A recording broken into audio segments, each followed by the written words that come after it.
This is stop 29. It's called Roque Bluffs Beach, and there's a state park here just down the way. We're on the end of the beach, the east end of the beach, and we're looking at some ledge. And the ledge is made up of a dark-colored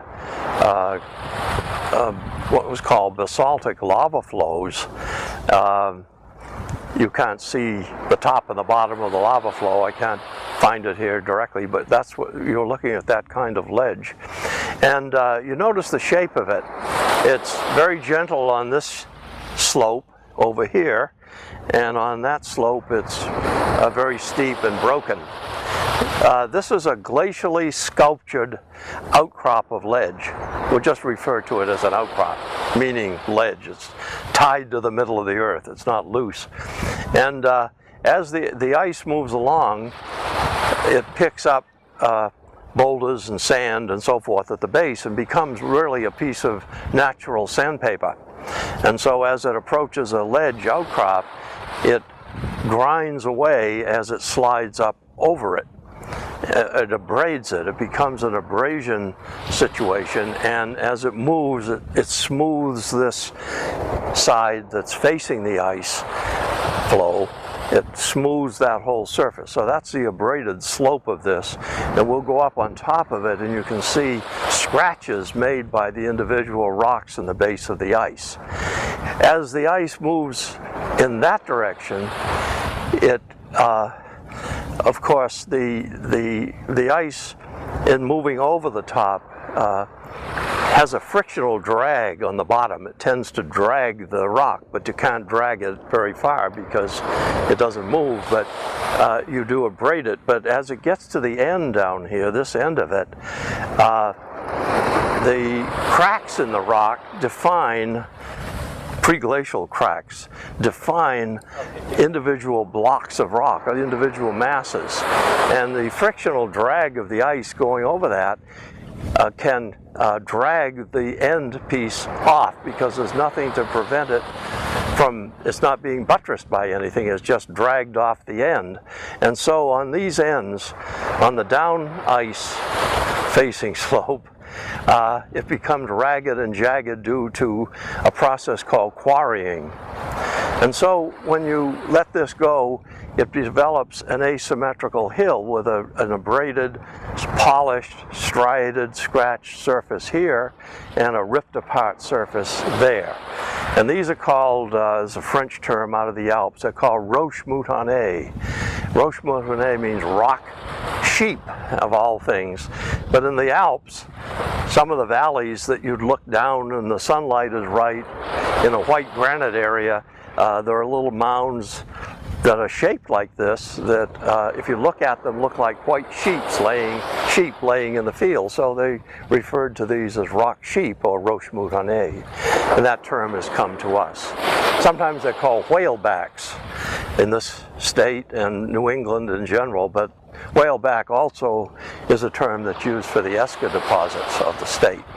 But anyways, this is a shape, and these come in all sizes, from the size you can put in your hand, that big, to mountains like Cadillac Mountain in Acadia National Park that stands 1,500 feet high is one of these, has this kind of shape to it. And if you look around the landscape on a clear day and look at hills, you see that the steep facing side is usually facing the southeast and the gentle side is facing the northwest. Now, if we get up on top of this, you'll see scratches.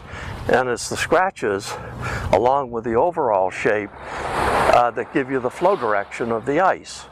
Of course, the question is, when did that happen? And our feeling is that the northwest to the southeast record of ice flow was probably the ice flow when the ice was in its full-bodied stage and the terminus was out on the edge of the continental shelf. As it came back, then the shape, the directions changed a bit, but the intensive erosion of these features had to take place over a long period of time with very thick ice pressing down on the landscape and the rocks being dragged along like pressing down on a piece of sandpaper on a piece of wood. The dust produced by that abrasion is what gets preserved in the bottom of the ice also, and it washes out. In this case, in the Maine coast, it washes out of the edge with the water at the base of the ice and becomes the silt and clay of the ocean floor when the ocean stood 250 feet higher than it does today. And we call that locally the marine clay. But it comes from the abrasion and pulverization, if you will, of the surface due to the sandpapering action of the ice with the tools in the base.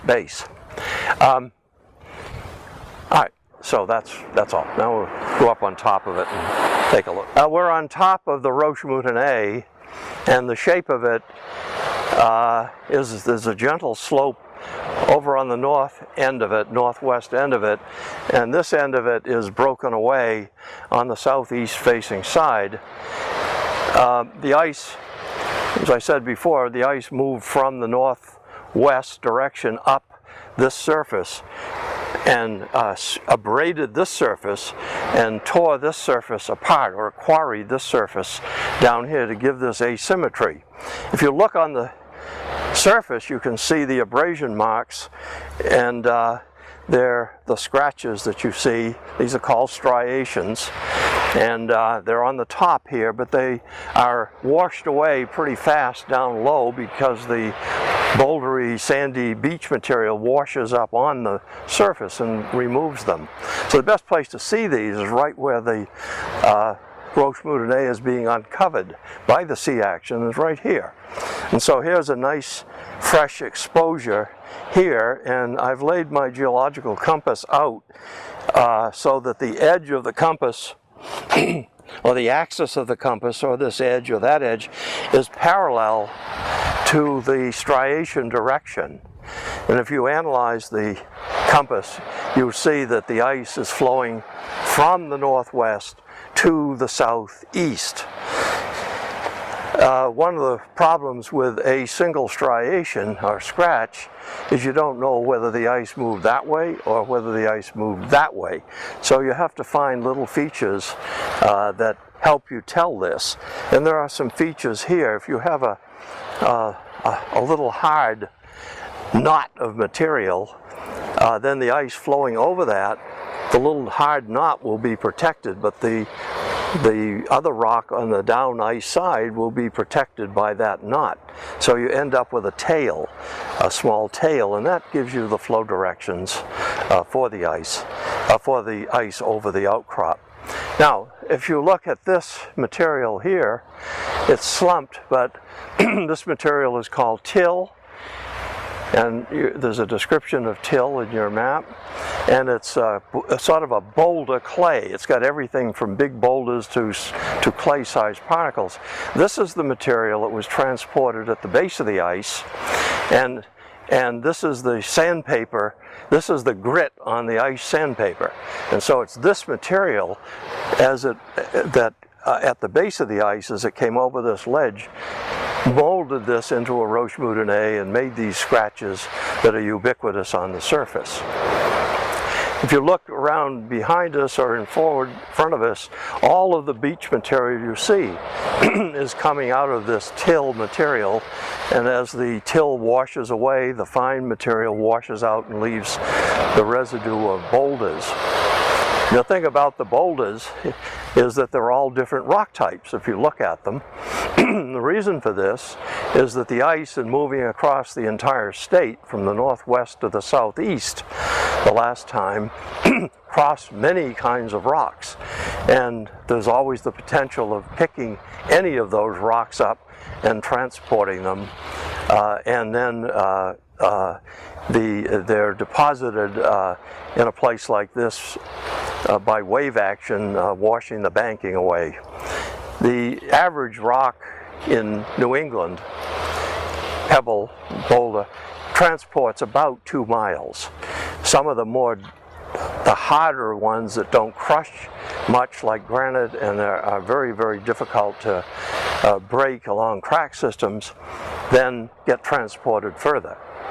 If they're at the base of the ice, they tend to grind up but if they're being transported high in the ice, there's nothing to do any damage to them, so they just march along in the ice, and when the ice melts, they come out of the ice. So that's accounts for the mixture of things on this beach, including the sandy parts, but the fine parts, the mud that was caused by the abrasion of this kind of an outcrop, is pretty well washed out of this beach.